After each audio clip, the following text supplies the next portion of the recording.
about to hear is true. The names have been changed to protect the innocent.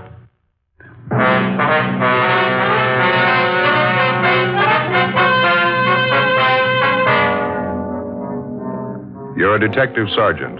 You're assigned to robbery detail. A pair of bandits are staging a rapid-fire campaign of holdups in your city. In 21 days, 11 food markets have been robbed. The holdups go on. The suspects are still unidentified. Your job? Get them.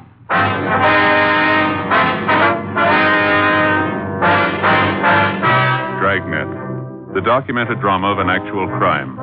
For the next 30 minutes, in cooperation with the Los Angeles Police Department, you will travel step by step on the side of the law through an actual case transcribed from official police files. From beginning to end, from crime to punishment, Dragnet is the story of your police force in action.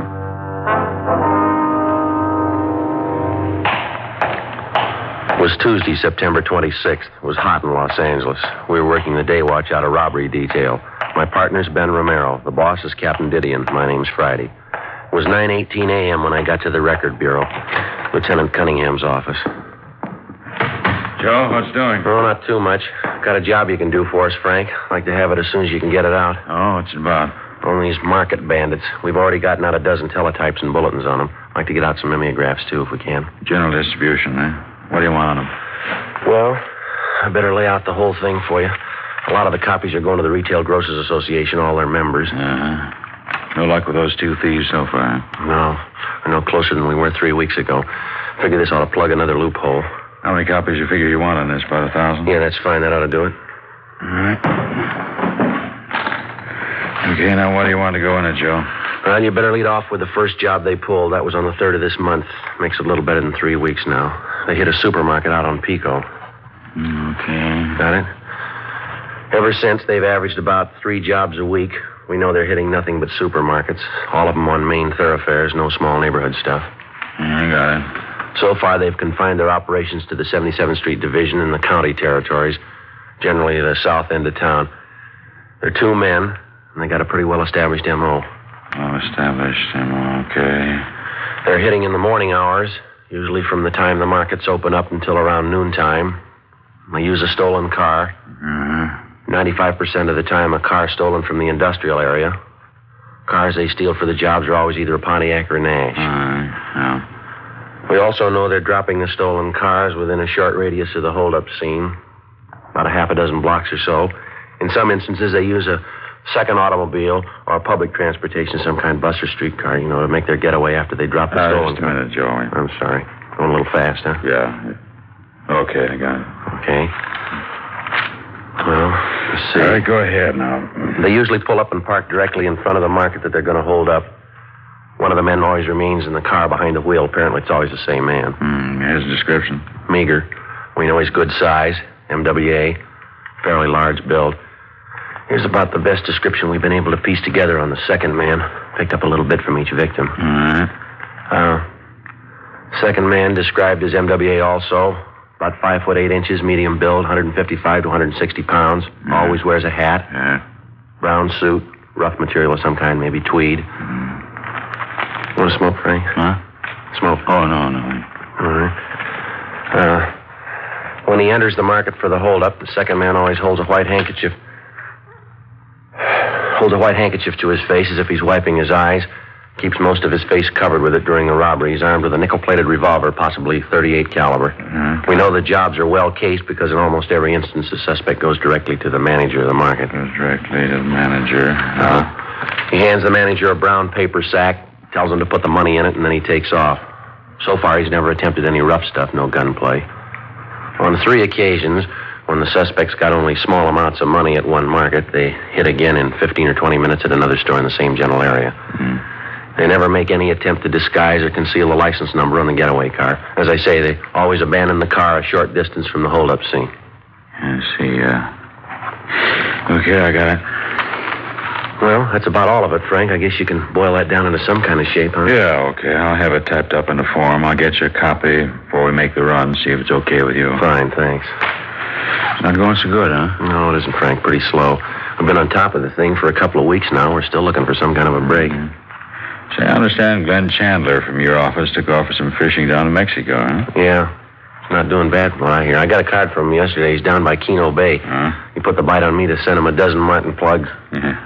Fish must be hidden pretty good down there. Oh, that's what he says, yeah. Those big brown sea bass especially. I wouldn't mind getting in a couple of days down there myself. Excuse me. Yeah. Record Bureau, Cunningham. Yeah, just a minute. You, Joe. Thanks. Yeah. Oh, yeah, Ben. Mm-hmm. When? All right. Yeah, okay. Right away. Yeah, fine. Check that for me later, Frank. Might be a little change. What's the matter? Market bandits. They hit again. 9:38 a.m. Ben and I got in the car and drove to the scene of the bandits' latest holdup, a new supermarket out on Slauson near the intersection of South Broadway. After interviewing the manager of the store and all available witnesses to the robbery, there wasn't much doubt about the identity of the suspects.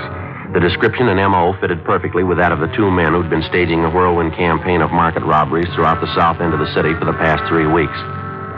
The approach and execution of the holdup was the same in every detail, even to the stolen car they'd used, which was found abandoned a short distance from the robbery scene. There was only one deviation, and it was the first break we'd had in the case since it started. A woman customer at the market, a Mrs. Thomas Swanson, saw the holdup man as he left the store and ran to the getaway car. She told us that the car door apparently stuck when he tried to pull it open, and that he took away the handkerchief which he'd held to his face in order to pull the door open with both hands. During those few seconds, she got a good look at him. After taking the crime report and making our preliminary investigation, we brought Mrs. Swanson downtown. We had her check through mug books of all recent parolees from the state penitentiary, all ex-convicts with robbery records. After a couple of hours of checking mug shots, she couldn't seem to make positive identification. I'm very sorry, officer. It just gets a little confusing after a while looking at all these pictures. I did get a good look at the man's face. I just can't settle on one of these pictures, so... Well, from what you did see of him, Mrs. Swanson, the lower part of the man's face especially, can you find a good likeness in any of these? Well, yes, I can find good likenesses for some of his features, but none of them are all together in any one of these pictures here. Like the mouth and chin on this man here. Yes, ma'am. Is that pretty close? Almost exactly, I'd say. And then the nose on this one here, it's the very same. Mm-hmm. I just haven't seen any picture that fits them all together. You know what I mean, don't you? Yes, ma'am, I understand. Now, these 5 pictures here that you've picked out, you'd pretty much say that they incorporate all the features of the man that you saw getting in that That's car? right, officer. This man here, and this one, too. Uh-huh. I'd say the lower part of his face was exactly like that. The small mouth and mustache just like that, and the chin pointed like on this man. And the upper part of his face, would you say it resembled these others here? Yes. These 3 here, just the upper part. You see, around the eyes, the forehead. I'd say that was very close. Uh-huh. Now, just put the 2 sets of pictures together, I think you'd have the man perfectly. Sorry, I can't be more help to you. As I say, looking at all these books of pictures, it gets a little confusing. Well, you've given us quite a bit of help, ma'am. Thank you very much. Not at all. Is there anything else? No, thank you. Not right now. We've got your address and telephone. We'll probably be contacting you in a day or two. If you'd like to wait right here, we'll make arrangements to have one of the officers drive you back to your home, all right? All right. Thank you very much. You're welcome. Goodbye, ma'am. We'll be talking to you. Okay, yes, goodbye, officer. What do you think, Joe? Well, it's more than we had yesterday. Her description's the best we've got on the guy so far. How about getting a composite picture made up from the mug shots you picked out? Yeah, that's what I was thinking. Do you want to duck in and get somebody to drive Miss Swanson home? I want to go in here in the captain's office, fellow. Yeah, okay. Thanks, Ben. Friday, how'd you make out? Well, could have been worse, Captain. Woman find anything in the mug books? No positive identification. She picked out 5 of them she thought were close. I think maybe Putoff over at the crime lab ought to be able to make up a pretty good composite from them. Mm-hmm. She fairly positive about the man's description? Yeah, seems to have a clear idea. Good composite ought to help us quite a bit. You get this new description, that mimeograph you're having made up? No, not yet. I'm going to see Frank about it in a minute. Hi, Skipper. Ben? Got a hold of Jess Gonzalez, Joe. He's going to drive Mrs. Swanson home. Fine. Did you ask him if he checked on that last run we made through the stats office? Yeah, he picked it up. He and Frank Estrada are going to start checking the names this morning. It's not much of a list. Been pretty well picked over already. So all you got from the witnesses out there this morning? Description from this Mrs. Swanson? Yeah, that's about it. The rest of it was their usual M.O. Swanson woman was the only one who got a good look at the guy when he took the handkerchief away from his face. How about the getaway car they found? Same as the others. Leighton Prince checked it over. It's clean. Well, 2 thieves had their share of luck. When we get ours? How about Metro Division, Captain? Can we get any help out there? What do you got in mind? Well, we know the take that the 2 thieves got in that job this morning was pretty small for them, $340. Yeah. From their M.O. in the past, we know whenever they get a small take on a job, they usually hit another place fast. They work in a fairly concentrated area, down the south end. They only go after big markets on the main thoroughfares. Well, I was thinking if we could get some help from Metro, put maybe 15 or 20 crews down in the area for the next couple of days, might stand a good chance of grabbing them. We were talking to Dick Tiernan over at the sheriff's office, Skipper. He says he could put some of his men down that area, too. Cover the county on the fringes, the territory around there. What do you think? All right, fine. See if I can get Stevens at Metro right now. Set it up. Figure about 20 crews, is that right? Just about, yeah. With any kind of luck at all, we ought to land them. Well, sure worth a try. Lieutenant Stevens, please. Yeah, Joe, this is Harry Didion. Fine. We've got a little stakeout problem here. How about using some of your men? About 30? All right, I'll settle for 25. McKay? Yeah, south end of town. Those market bandits. Fine. Would you have them report here at robbery, 7 o'clock tomorrow morning? All right. Thanks a lot. It's all set. You got 25 men, 7 o'clock tomorrow morning. Okay, Skipper. We'll give you a dozen teams to start with. Gonzalez and Estrada are one more. How many you figure working from the sheriff's office? Oh, about 4 or 5 teams, I imagine. All right, it's your operation. You two will be in charge on our end. You run the show, you brief the men. If you need anything, call me. Right. How about the overall plan, Skipper? You got any special ideas on it? Just one. Yeah? Get them.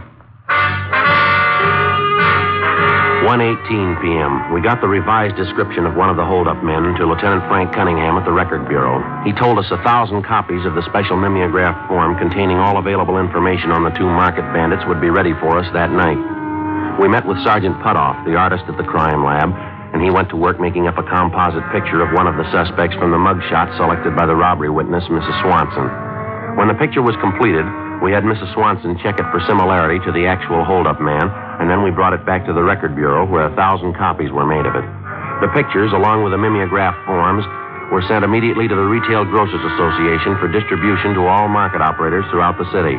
Additional copies of the picture and the information sheet were given to each man who was to work the stakeout when we met in the squad room at 7 o'clock the next morning.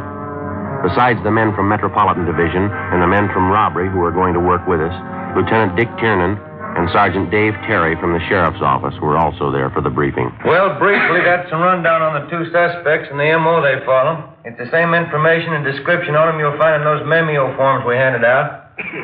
Joe, you want to take over and give them their assignment? Yeah, all right. Well, if you'll just take a look at this pinup map here for a minute, I'll try and brief you on how the stakeout's going to go. The way we got it figured, anyway. Now, we've worked out a plan we think ought to be the easiest and the best way to work it. If any of you have any suggestions as we go along, we'd sure like to have them. All right, now, as you can see from the map here, the stakeout area is in the south end. It runs from, can you all see it from there? Yeah. Okay. It runs from Santa Fe Avenue over here on the east to Vermont Avenue on the west, running north and south. Now, we'll have to cover from Santa Barbara Avenue on the north down to Manchester. That'll be the southern boundary right there. That's the area the thieves have been working. Now, we're going to have 14 of our own crews covering that area, and Dick Tiernan and Dave Terry from the sheriff's office will have their men covering adjoining county territory. Now, we've broken the map down into equal units, as you can see here. Each unit will be covered by 1 car, and each of you will be assigned a unit number. Romero and myself will be an 80K. We'll have a roving unit. We'll cover the entire area. You'll have 3-way radios in your car, so you'll be able to contact us directly if you have to. Now, if you'll check the map again, you can see these green pins we've placed here. Well, each one of them represents a market robbery. Now, notice that every one of them is on a main thoroughfare. See, Manchester, South Broadway, Vernon, South Hoover. Now, I don't have to tell you that that's where you'll have to keep a sharp watch on the main street. Each of the individual units here on the map will be covered by 1 car, as I said. Each one's roughly 9 blocks square. Now, you'll be responsible for the area assigned to you. We haven't got too much time, so before we go down the list to assign the areas, have you got any questions? Any questions at all? Yeah. Suppose there's a 211 call in somebody else's area. I mean, other than the one you're assigned to. Do we leave our area and head over there? No, Jess, I meant to bring that out. If there's a robbery call in somebody else's area, stay put till you get a call to lend a hand. Oh. Anything else? Yeah, how about the managers of these markets? They've been briefed on the stakeout? They know we're going to be covering the area? Yeah, they've all been alerted. Now, in case of a holdup, they might try to contact you directly. They'll be looking for you. You'll be looking for them. That it, Bob? Is that covered for you? Well, yeah, but I'm just wondering about this number 2 suspect, the one who drives the getaway car. Yeah? Well, it says here on the dope sheet, number 1 suspect carries a nickel-plated revolver. Now, how about number 2? He carry a gun? Well, I wish I could answer that. We don't know. All the information we got on him is on the sheet right there. I see. Well, they never try any rough stuff anyway, do they? No gunplay. They never hurt anyone. No, not yet. Don't let him make you the first. 7:30 a.m. We finished handing out the assignments, and the men left to take up their stakeout positions in the south end of the city. 2 men to a team, each team in a 3-way radio car, each car to patrol a designated 9-square block unit. There were 20 such units within the frame of the overall stakeout area. At the same time, cruiser cars from the sheriff's office, operating on their own radio setup, began patrolling the fringe positions which fell in county territory. Through Control 1 at our communications division, we kept in continual contact with them. 8 a.m. All the cars were in position, each of them patrolling their individual 9-square block unit. The first 2 hours passed, no reports, no sign of the market bandits. Between 10 a.m. and noon, half a dozen possible suspects were stopped and questioned by different teams and then brought to the 77th Street Division for processing. All of them were eliminated. The afternoon of the first day went pretty much the same. We had shakedowns on 4 parked cars in the area and more shakedowns on possible suspects. Nothing materialized. The next morning, Ben and I, along with the other 32 men in the stakeout, picked up where we'd left off. Again, no sign of the suspects, no reports. The morning of the third day, the stakeout detail met in the squad room as usual and then left to take up their regular assigned positions. 7:35 a.m. How about it, Joe? You ready to go? Yeah, just a minute. Okay, let's go. I'll get it. Okay. Robbery Friday. Yeah. Where? When was that? Yeah, right away. Oh, come on, we gotta hurry. What is it? Market bandits, maybe we got them. 7:50 a.m. Ben and I arrived at the intersection of 58th and San Pedro Streets. 2 of our stakeout cruiser cars were pulled up at the southwest corner. One of the teams was Jess Gonzalez and his partner Frank Estrada. Gonzalez briefed us on what had happened. Victim's the owner of the supermarket down the block in San Pedro. He was walking from his house to the store, and he passed the corner here about 7:35 a.m. Had $340 on him. Part of yesterday's receipts from the store. They got him right up the street there, took every dollar of it. You sure it was a market bandit? An M.O. description, they check out all the way. We had 2 teams on as soon as we got the word. Located the holdup car a minute ago. Where is it? Down on Avalon Boulevard. Well, how about the thieves, Jess? Car was empty, no trace of them.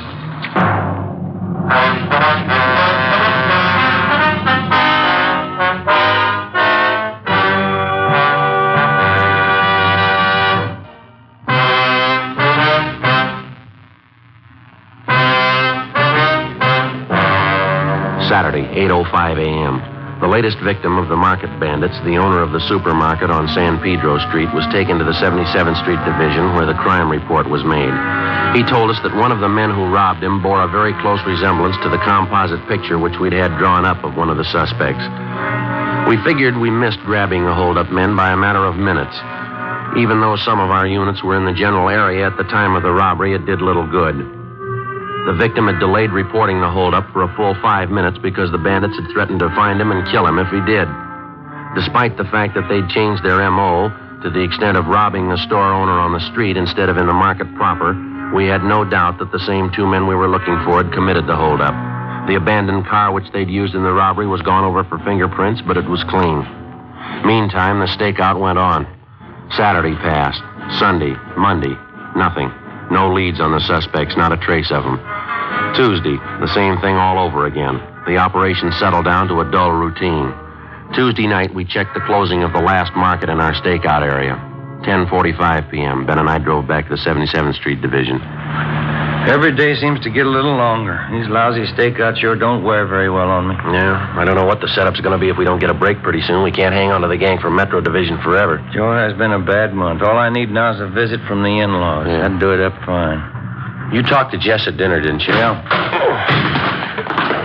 What'd he say about those 2 men they picked up on South Main this afternoon? They brought them in for processing, checked them out. Couldn't find anything wrong. Both of them clean. Mm-hmm. Go ahead. Yeah. How about grabbing something to eat after we check out, huh? Okay. You want to stop by Johnny Cokin's? What about a French dip sandwich? How's that sound? Haven't had one for a long time. All right, suits me. What was that?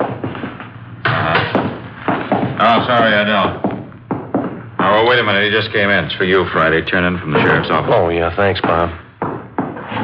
Friday talking. Yeah, Dick. Just now? Yeah, we'll be over right away. You got anything? Market bandits pulled a holdup a couple of minutes ago in a store on Graham Avenue. It's out in county territory. Yeah? One of the sheriff's units took the call, chased the holdup car 2 miles. They get the thieves? Well, you're half right. Huh? They got one of them. 10:52 p.m. Ben and I drove to the sheriff's Firestone substation where the market bandit suspect was taken after his apprehension. When we got there, we talked to Deputy Sheriff Sergeants Eddie Jones and Mel Viney, who'd made the arrest. They said they arrived at the scene of the holdup, the market on Graham Avenue, a few moments after the bandits pulled away in their stolen Nash sedan. Jones and Viney gave chase, but when they finally forced the holdup car to a halt, the driver was the only one in the car. Somewhere along the route of the 2-mile chase, the second robbery suspect had succeeded in jumping out, along with the loot taken in the robbery and making good his escape. A broadcast in the bulletin was gotten out immediately. The holdup suspect they'd apprehended had been fingerprinted, and they were checking on his identification downtown. Ben and I went in to talk to him. Jones and Viney stood by while we questioned him. I still don't know what it's all about. Property clerk will give you an itemized receipt for everything you have on you. Take everything out of your wallet now. Put it out on the table. You're making a pretty big thing out of nothing, aren't you? I haven't done anything. You want to check those things from his wallet, Ben? The cards and some of those papers? Yeah.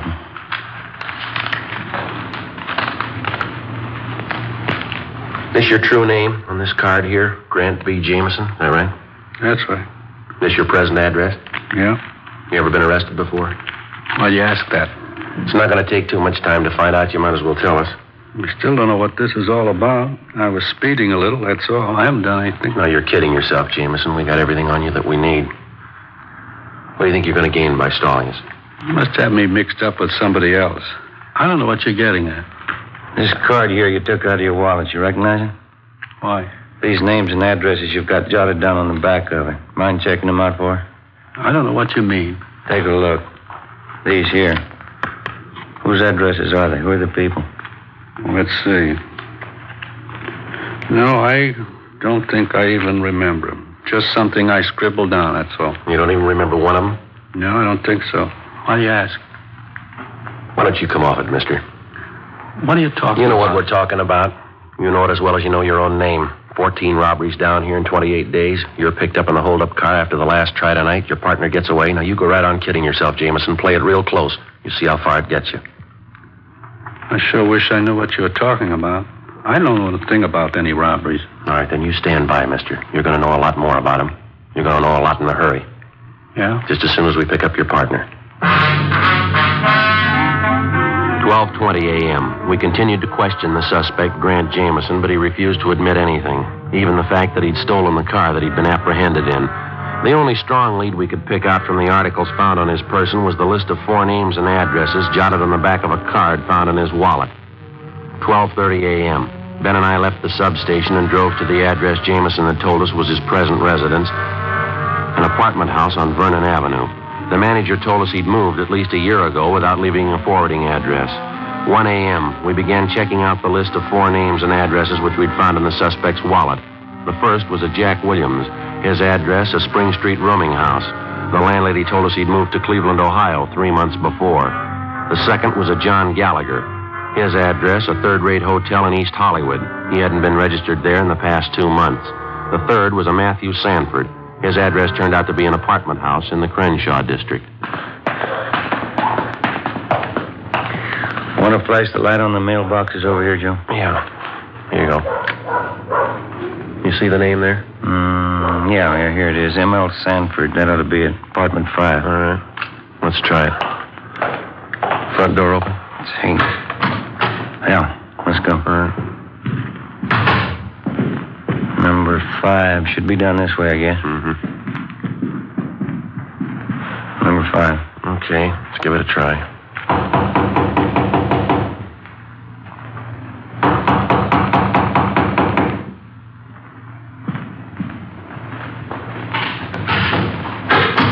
Grant, that you? Police officers. You Matthew Sanford? Get out of here. All right, hit it, Ben. Yep. All right, come on. Put the gun down. Drop it. I got it, Joe. All right, get your hands out. I'll cover him. Look around, huh? All right. What is this anyway? What's the idea? You tell us. You pulled the gun. You got no business in here. You got no right. All right, you just stand still. We'll explain it downtown. Money sacks, Joe. Found them in the desk. Same market they hit tonight. All right, Sanford. You got nothing from me. I don't know what you're talking about. Get his coat, will you, Ben? Yeah, all right. What are you trying to build anyway? You haven't got anything on me? 14 robberies, mister. That's what we got on you. You think you got proof? We got it. Yeah? 14 victims. Come on, let's go.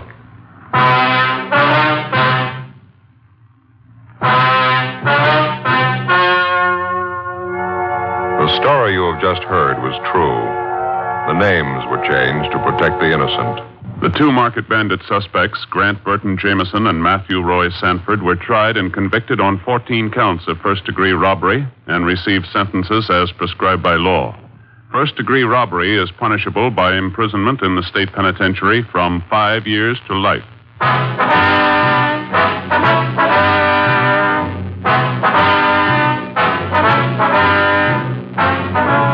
You have just heard Dragnet, a series of authentic cases from official files. Technical advice comes from the Office of Chief of Police W.H. Parker, Los Angeles Police Department.